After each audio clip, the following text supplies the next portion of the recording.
بنو امیہ کا سب سے حسین بادشاہ سلیمان بن عبد الملک، سب سے حسین، 42 سال کی عمر، جوانی، اس کی میت کو قبر کے قریب کیا گیا تو ہلنے لگا تو اس کے بیٹوں نے کہا ہمارے ابا زندہ ہیں، وہ سختہ ہو گیا ہے، زندہ ہیں۔ عمر بن عبدالعزیز رضی اللہ رحمت اللہ علیہ فرمانے لگے ارے بھتیجو زندہ نہیں ہے، قبر کا عذاب جلدی شروع ہو گیا ہے، بل عجل اللہ بالعقوبہ، چھپاؤ، جلدی چھپاؤ۔ عمر بن عبدالعزیز جس تخت پر بیٹھے اس پر سلیمان تھا، اس پر ولید تھا، اس پر عبد الملک تھا، ان تینوں نے اپنے من کو راضی کیا، عمر بن عبدالعزیز نے اپنے رب کو راضی کیا۔ جب عمر بن عبدالعزیز کا وقت آیا مرنے کا تو انہوں نے بلایا رجا بن حیوہ سے، فرمایا کہ میں نے عبد الملک بن مروان، چاچا بھی تھے سسر بھی تھے، ان کی بیٹی فاطمہ سے شادی ہوئی تھی، میں نے اس کو قبر میں اتارا، کفن کی گرہ کھول کے دیکھا تو اس کا چہرہ قبلے سے ہٹ چکا تھا، رنگ کالا سیاہ پڑ چکا تھا۔ عبد الملک بن مروان گورا چٹا تھا، یہ جگہ سرخ تھی، کالا۔ پھر میں نے ولید کو قبر میں اتارا، اس کا بیٹا 10 سال حکومت کی، اس نے 21 سال حکومت کی، اس نے 10 سال کی، ولید بن عبد الملک۔ میں نے اس کے کفن کی گرہ کو کھول کے دیکھا تو اس کا رنگ سیاہ ہو چکا تھا اور قبلہ کی طرف سے چہرہ پھر چکا تھا۔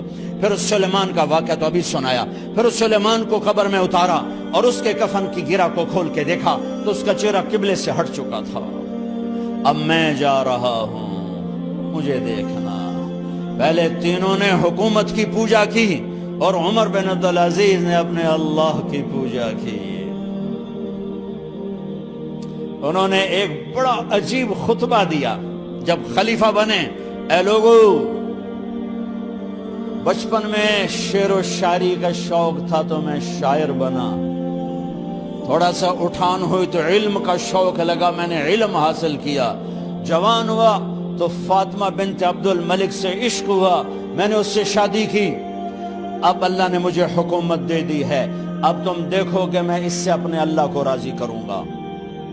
ہمارے حکمران تو ووٹ سے آتے ہیں اور چلے جاتے ہیں 4-5 سال کے بعد، ان کی وراثت میں حکومت آ رہی ہے اور 3 بر اعظم پر حکومت ہے، اور ایسا روب و دبدبہ ہے بنو امیہ کا، کوئی ان کے سامنے سر نہیں اٹھا سکتا۔ 3 بر اعظم میں زکوٰۃ لینے والا کوئی نہ بچا، 3 بر اعظم میں سوال کرنے والا کوئی نہ بچا، 3 بر اعظم میں ظالم کوئی نہ بچا، 3 بر اعظم میں مظلوم کوئی نہ بچا۔ لیکن خود کیسا رہا؟ گھر آئے، فاطمہ بڑے اچھے دن گزرے ہیں، اب امتحان ہے، میں تیرا حق نہیں ادا کر سکوں گا، طلاق لینی ہے میں حاضر ہوں، ساتھ دینا ہے تو میرے اپنے حق معاف کرو، اپنے حق معاف کرو۔ فاطمہ جیسی عورت انسانی تاریخ میں کوئی نہیں آئی، سیاسی لحاظ سے، سیاسی۔ دادا مروان بادشاہ، باپ عبد الملک بادشاہ، بھائی ولید بادشاہ، دوسرا بھائی سلیمان بادشاہ، تیسرا بھائی ہشام بادشاہ، چوتھا بھائی بادشاہ اور اپنا خامن بادشاہ، 7 نسبتوں سے یہ عورت شہزادی ہے۔ کائنات انسانی تاریخ میں اتنی بڑی عورت کوئی نہیں آئی، سیاسی۔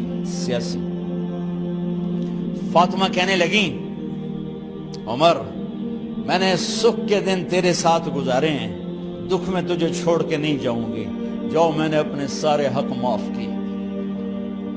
پھر حضرت عمر بن عبدالعزیز کی راتیں اور دن کیسے گزرے؟ مسلح پہ بیٹھتے اور روتے وہیں سو جاتے اور روتے وہیں سے اٹھتے، پر 3 بر اعظم میں ظالم کوئی نہ بچا، مظلوم کوئی نہ بچا، زکوٰۃ لینے والا کوئی نہ بچا، اپنی حکومت کو اللہ کی رضا کے لیے استعمال کیا۔ کیسے استعمال کیا؟ سارے مال فاطمہ کا سارا زیور بیت المال میں ڈال دیا، تنخواہ پہ آ گئے، عید کا موقع آیا، بچوں نے ماں سے کہا ہمیں کپڑے لے کر دو، عید آ رہی ہے، ہر آدمی اپنے بچوں کے لیے کپڑے لے رہا ہے، ہمارے بچے بھی کہہ رہے ہیں کپڑے لیں، جاؤ بھائی لو۔ فاطمہ کے پاس عمر 3 بر اعظم کے بادشاہ کے بچے آ رہے ہیں، ماں جی عید آ رہی، کپڑے تو لے دیں، ابا سے کہیں کہ ابا سے بات کرتی ہوں۔ ابا تشریف لائے، خزانے لبالب بھرے ہوئے ہیں گندم کے ڈھیر کی طرح، کہ امیر المومنین بچے کپڑے مانگ رہے ہیں۔ فاطمہ میرے پاس تو پیسے نہیں، میں کہاں سے کپڑے لے کر دوں، میرے پاس تو پیسے کوئی نہیں۔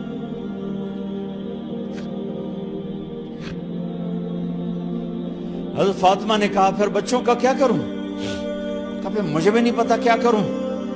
اس کے پہلے 3 حکمرانوں نے لوٹ مار کے بازار گرم کیے، ظلم و ستم کے پہاڑ توڑے، اور آج اسی خزانے پہ ایک شخص بیٹھا ہے جو اللہ کو راضی کرنے کے جھنڈے گاڑ رہا ہے۔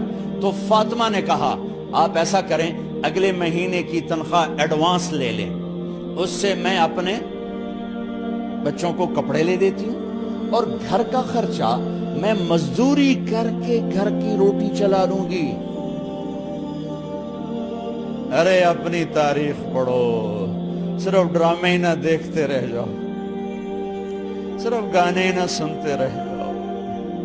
اور بھی دکھ ہیں زمانے میں محبت کے سوا۔ انہوں نے اپنے بلایا وزیر خزانہ مزاحم، اپنا ہی غلام، ہاں بھائی مزاحم، ہمیں بچوں کے کپڑے چاہیے، تو اگلے مہینے کی تنخواہ ایڈوانس مل جائے۔ وہ کہنے لگے امیر المومنین آپ مجھے لکھ کر دے دیں کہ آپ 1 مہینہ زندہ رہیں گے، میں آپ کو تنخواہ دے دیتا ہوں۔ عمر بن عبدالعزیز سر جھکایا، اٹھے، گھر گئے، فاطمہ میرے بچوں سے کہہ دو کہ تمہارا باپ کپڑے لے کے نہیں دے سکتے۔ اپنی تاریخ تو دیکھو۔ عید کا دن آ گیا، خلیفہ وقت عید کی نماز پڑھاتے تھے، نمازیں بھی خلیفہ وقت پڑھاتے تھے۔ بنو امیہ کا خاندان ملنے کے لیے آ رہا ہے، سارے سرداروں کے بیٹے اعلیٰ پوشاک، اعلیٰ لباس ملنے آ رہے ہیں۔ تھوڑے دیر بعد دیکھا تو بچے بھی ملنے آ رہے ہیں، امیر المومنین کی حیثیت سے بچے باپ کو ملنے آ رہے ہیں، اور ان کے جسموں پر پرانا لباس ہے۔ حضرت عمر انہیں دیکھ کر ادھر اپنے سرداروں کے بچے دیکھے تو زرق برق پوشاکیں، اپنے بچوں کو دیکھا۔ ارے اس باپ سے پوچھو جو سب کچھ کر سکتا ہو اور پھر مٹھی بند کر لے کہ نہیں میں نے حرام کی طرف نہیں جانا۔ بچوں کو دیکھا تو آنکھیں ڈب ڈبا گئیں، آنکھوں میں آنسو آ گئے۔ فرمایا میرے بچوں آج تمہیں اپنے باپ سے گلہ تو ہوگا کہ آج ہمارے باپ نے کپڑے ہی نہ لے کے دیے۔ ان کے ایک بیٹے ہیں عبد الملک، ان سے بھی 4 ہاتھ آگے تھے، ان سے پہلے ہی فوت ہو گئے تھے۔ کہنے لگے ابا جان آپ کو مبارک، آج ہمارا سر بلند ہے، ہم شرمندہ نہیں ہیں، آپ کو مبارک ہو، آپ نے قومی خزانے میں بددیانتی نہیں کی ہے، ہم شرمندہ نہیں ہیں۔ انسانوں کو کپڑوں پہ نہیں تولا جاتا۔ آج کا میرا دیس کا مالدار اتنا فقیر ہو گیا ہے، اتنا چھوٹا ہو گیا ہے کہ وہ اپنا تعارف کروانے کے لیے 50 لاکھ کی گھڑی لیتا ہے، 6 لاکھ کا جوتا لیتا ہے۔ آج کی بیگم اتنی چھوٹی ہو گئی ہے کہ اپنے قد کو بڑا کرنے کے لیے وہ 10 لاکھ کا ہینڈ بیگ لیتی ہے کہ دیکھو میرا بیگ 10 لاکھ کا ہے۔ ارے میری بہن تو 10 ٹکے کی بھی نہیں رہی اگر تو نے بیگ سے اپنے آپ کو بڑا بنایا۔ او میرے دوست تو 2 ٹکے کا نہیں ہے اگر تو 10 لاکھ کے جوتے اور 50 لاکھ کی گھڑی سے اگر تو بڑا بننا چاہتا ہے۔ ارے اس دھوکے سے نکلو۔ برینڈڈ کہاں جا رہے ہو؟ جب تم اپنی ذات میں بے قیمت ہو تو رب ذوالجلال کی قسم تمہاری گھڑیاں، تمہارے بیگ، تمہاری گاڑیاں، تمہارے بنگلے تمہاری عزت کو بڑھا نہیں سکتے۔ ابا جان آج ہم خوشی سے بلند ہیں کہ ہمارے باپ نے بددیانتی نہیں کی۔ گھر میں تشریف لائے، کہنے لگے فاطمہ کچھ پیسے ہیں، میرا انگور کھانے کو جی چاہ۔ بس فاطمہ رونے لگی، فرمایا امیر المومنین خزانہ تو بھرا پڑا ہے، 1 درم کا بھی تیرا حق نہیں ہے کہ تو 1 درم لے کے انگور خرید لے۔ تو تڑپ اٹھے، فاطمہ میں جہنم نہیں برداشت کر سکتا۔ وہ میرے بھائیوں جو دن رات سود میں پھنس چکے ہو، جو دن رات جوے شراب میں پھنس چکے ہو، کیسے اللہ کے سامنے سرخرو ہو کر کھڑے ہو گے؟ ایک رات گھر میں تشریف لائے، بچیاں بیٹیاں، منہ پہ ہاتھ، کپڑا رکھا، دوپٹہ رکھا منہ پہ، اور بات کریں۔ آپ نے پوچھا ارے کیا ہوا تمہیں، یہ منہ پہ کپڑا کیوں رکھتے ہو؟ تو خاموش ہو گئی، لیکن گھر کی خادمہ رو پڑی، کہا امیر المومنین آج آپ کی بیٹیوں نے کچا پیاز توڑ کے اس سے روٹی کھائی، سالن کھائی، اور میرے آج کا تاجر کہتا ہے جھوٹ نہ بولوں تو کاروبار کیسے، میرا افسر کہتا ہے رشوت نہ لوں تو گزارا کیسے کروں۔ تو عمر بن عبدالعزیز پھس پہ ہچکیوں کے ساتھ روئے کہ میری بچیوں میں تمہیں بڑے اچھے کھانے کھلا سکتا ہوں، پر میں جہنم کی آگ برداشت نہیں کر سکتا۔ بھائیو، اس بندے نے اپنے آپ کو ذبح کر دی، اللہ کو راضی کرنے کے لیے ذبح کر دی، اپنے ذات کو، اپنے جذبات کو، اپنے احساسات کو۔ ہاں اب اللہ نے صلہ کیا دیا، جب انتقال ہوا ہونے لگا تو بلایا رجا کو، جو میں بات پہلے چھوڑ کے ادھر ان کی تھوڑی سیرت بتائی کہ رجا اب میں مرنے لگا ہوں۔ عبد الملک کالا ہو گیا تھا، ولید کالا ہو گیا تھا، سلیمان کالا ہو گیا تھا۔ یہ کیوں کالے ہوئے تھے؟ یہ بے نمازی نہیں تھے، بدکاری نہیں کرتے تھے، کسی کی طرف ان کی میلی آنکھ نہیں اٹھی کبھی۔ یہ ظالم تھے، ظالم انسانوں کا خون پیا، مال میں خیانت کی، اس پر اللہ نے چہرے پھیر دیے۔ آج عمر بن عبدالعزیز جا رہا ہے کہ دیکھو میں جا رہا ہوں، مجھے دیکھو میرے ساتھ کیا ہوتا ہے۔ ان کا انتقال ہوا، ان کی میت قبر کے کنارے رکھی گئی، اور اب نیچے اتارنا ہے۔ سلیمان کی میت کو اتارنے لگے تو ہلنے لگا، اور عذاب قبر پہلے شروع ہو گیا۔ عمر کی میت کو جب قبر کے قریب کیا گیا،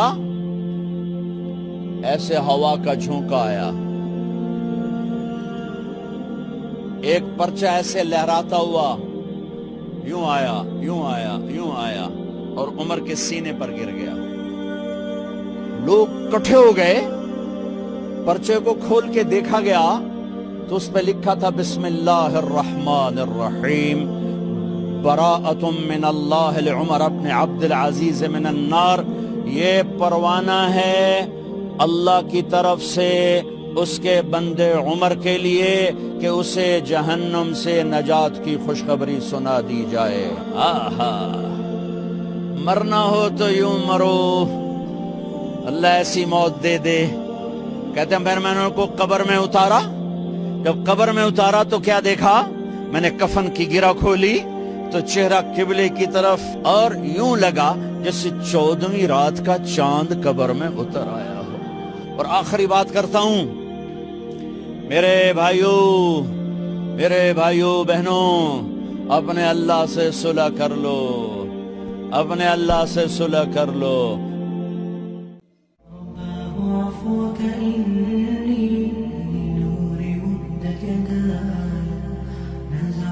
أسرى قلبي